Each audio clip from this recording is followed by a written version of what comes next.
भाई एक चीज और बताओ, ये कई बार यहाँ पे लाश वगैरह अब भी आती है? आती है ना।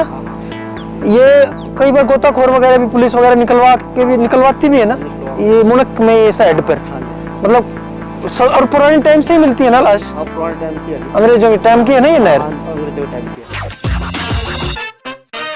ये देखिए दोस्तों, ये है हरियाणा का करनाल जिला और गांव है मुनक। आज मैं यहाँ से बाई चांस गुजर रहा था तो मैं सोचा आपको बहुत बड़ा विशाल मुनक हेड दिखा देता हूँ। ये यमुनानगर में, हरियाणा में हथनीकुंड बैराज से ये नहर आती है निकलकर, और फिर यहाँ पर मुनक में इसको कई जगहों में बांट दिया जाता है। फिर यहाँ से कई बड़ी बड़ी और नहरें निकलती हैं जो जाती हैं, जैसे हांसी, हिसार, रोहतक और दिल्ली।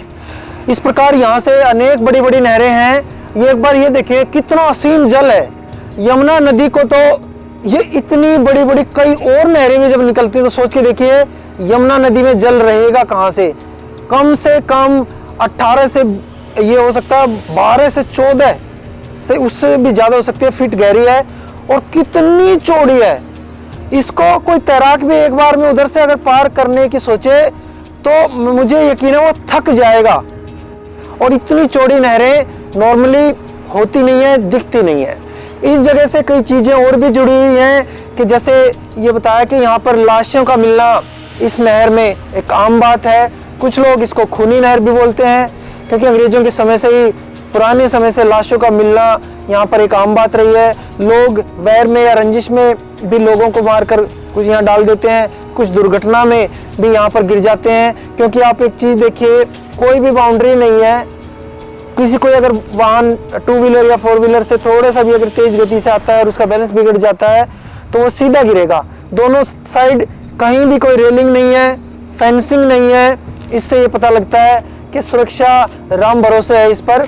ये खूनी नहर प्राचीन नहर है ये, और इसमें अंग्रेजों के समय से ही लाशें मिलना एक आम बात रही है, हमने सुना है। देखो ये इतनी बड़ी विशाल है, यहाँ रात को मार कर डाल जाता कोई हो, धक्का दे दिया वैसे मर जाता आदमी। लोग यहाँ पे बैर खसीब निकालने के लिए यहाँ पे डाल देते हैं, दारू पिला के यहाँ गिर देते हैं। तो ये तो बहुत अंग्रेजों के समय से ही इसमें लाशों का मिलना रहता, आम बात है ये। तो इसको हम एक तरीके से खूनी नहर इसलिए भी बोलते हैं। इसको अंग्रेज भी खूनी नहर के नाम से पुकारते थे, अंग्रेज भी इसको। इसी विशाल मुनक हेड के एक ऐसी जगह खड़ा हूं जहां से आप इसका सबसे बेस्ट व्यू देख सकते हैं। एक ये जबरदस्त बहुत चौड़ी नहर यमुनानगर हरियाणा से ताजेवाला हथनीकुंड बैराज से निकल कर आ रही है, और एक ये और बहुत चौड़ी नहर ये भी वहीं से निकल कर आ रही है। और यहाँ पर आकर इस मुनक हेड में ये दोनों मिल रही हैं, जैसे कि आप देख सकते हैं, ये देखिए। और फिर यहाँ से इसको 3 बड़ी बड़ी और नहरों के रूप में, एक वो, एक बीच में और एक वो, यहाँ से निकाल दिया गया है। और फिर आगे भी ये कई बड़ी बड़ी और नहरों के रूप में इनमें से नहर निकलती हैं, जैसे हांसी बुटाना वगैरह, वे सभी हरियाणा में यहीं से निकलते हैं। इसको हम हथनीकुंड में ताजेवाला बैराज और दादूपुर हेड के बाद इस जगह को हम सबसे बड़ा हेड कह सकते हैं, पानी का स्रोत। यहाँ पर हरियाणा का ये समझिए कि सबसे ज्यादा पानी स्टोर होता है हथनीकुंड बैराज के बाद। इसीलिए कभी भी कोई आंदोलन होता है या कोई दिक्कत आती है तो सरकार हमेशा यहाँ पर पुलिस या पैरामिलिट्री फोर्स को हमेशा तैनात करती है ताकि स्थिति यहाँ पर काबू में रहे। क्योंकि असामाजिक तत्व अगर इसको तोड़ दें तो इतना विशाल जल है यहाँ पर, उसे संभालना मुश्किल हो जाएगा। गांव के गांव इसके अंदर डूब सकते हैं। आप पानी की, मैं आपको वहां ले जाकर दिखाऊंगा, पानी की आवाज भी इतनी धुआंधार है, यहाँ से यहाँ तक भी आवाज हमें सुनाई दे रही है। वे जो रेगुलेटर है जहां पर पानी गिरता है वहां से।